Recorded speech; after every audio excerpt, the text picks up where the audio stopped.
আসসালামু আলাইকুম। Crack the fact এবং এই সিরিজের আপনাদের আরেকটা লেকচারে এবং আরেকটা গাইডলাইনে সবাইকে স্বাগতম জানাচ্ছি।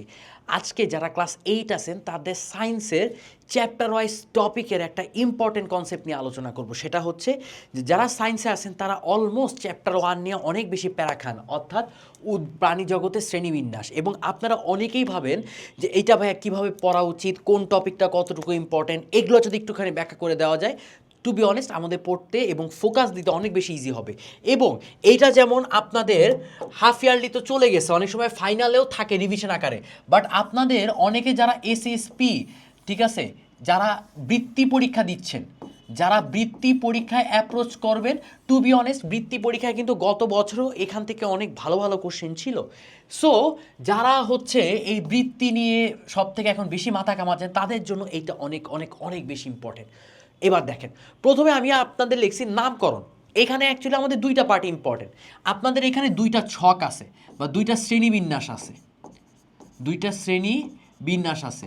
প্রথম শ্রেণীবিন্যাসটা এটা হচ্ছে অনেকে দুইটা বলে, অনেকে তিনটা বলে, সো আমি এখানে দুইটা বলি। সো প্রথম বিন্যাসটা হচ্ছে অ্যানিমিলিয়া জগতের টোটাল শ্রেণীবিন্যাস, এবং এই অ্যানিমিলিয়া জগতের একদম শেষ পার্টটা হচ্ছে আমাদের কর্ডাটা। ঠিক আছে, এই কর্ডাটার আবার তিনটা পার্ট আছে। কর্ডাটার থার্ড নাম্বার পার্ট হচ্ছে ভার্টিব্রাডা। এই ভার্টিব্রাডার আবার অনেকগুলা পার্ট আছে। ঠিক আছে, এখন এই যে তিনটা বা দুইটা, ঠিক আছে, আমি তিনটা লিখি তাহলে বেটার হয়।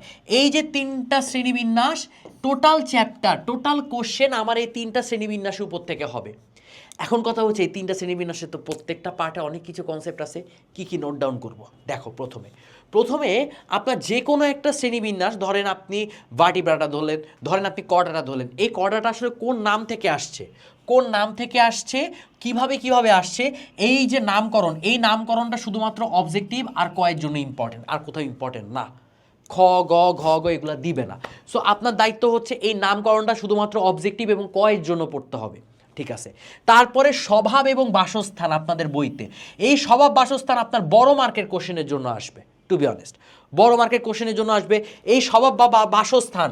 দুইটা শ্রেণী, দুই বা তিনটা বা একের অধিক শ্রেণীর মধ্যে তুলনা আকারে দিয়ে দিতে পারে। ঠিক আছে, আমার শ্রেণীর মধ্যে তুলনা আকারে দিয়ে দিতে পারে। ঠিক আছে, ধরো যে তোমার কর্ডাটা এবং ভার্টিব্রাডা এই দুইটার মধ্যে হচ্ছে তুলনা আকারে বাসস্থান ও স্বভাব নিয়ে আলোচনা করো, এরকমভাবে তুলে দিতে পারে। বা তুলনা যখন করতে দিতে পারে অন্যান্য পর্বের সাথে, উপপর্বের সাথে, তখন আপনারা এটা দিয়ে অনেক সময় তুলনাটা একটু ফরওয়ার্ড সামনে আগায় নিতে পারেন। ঠিক আছে, তারপরে বৈশিষ্ট্য মাথায় রাখবেন, সিকিউ বা উদ্দীপক আপনাকে ডাইরেক্ট বলে দিবে না যে এটা ভার্টিব্রাডা, আপনাকে ডাইরেক্ট বলে দিবে না এটা কর্ডাটা। আপনাকে কি করবে, আপনাকে জাস্ট বৈশিষ্ট্য বলবে, একটা ক্লু দিয়ে দিবে। যখন ক্লু দিয়ে দিচ্ছে ওইটার মোতাবেক তখন আপনাকে প্লটিং করতে বলবে যে তাহলে এটা কোন শ্রেণীবিন্যাসে আন্ডারে পড়ে, এটা কিভাবে আন্ডারে পড়ে। এইটা গ ঘ অবজেক্টিভের জন্য ইম্পর্টেন্ট, এটা একটু মাথায় রাখবেন। লাস্ট পার্ট, এবার দেখেন উদাহরণ। প্রত্যেকটা পর্বের একটা থেকে দুইটা উদাহরণ আছে। টু বি অনেস্ট আপনি যদি ভালো মতো অবজেক্টিভে সার্ভাইভ করতে চান, এই উদাহরণের পার্টটা মাথায় রাখতে হবে।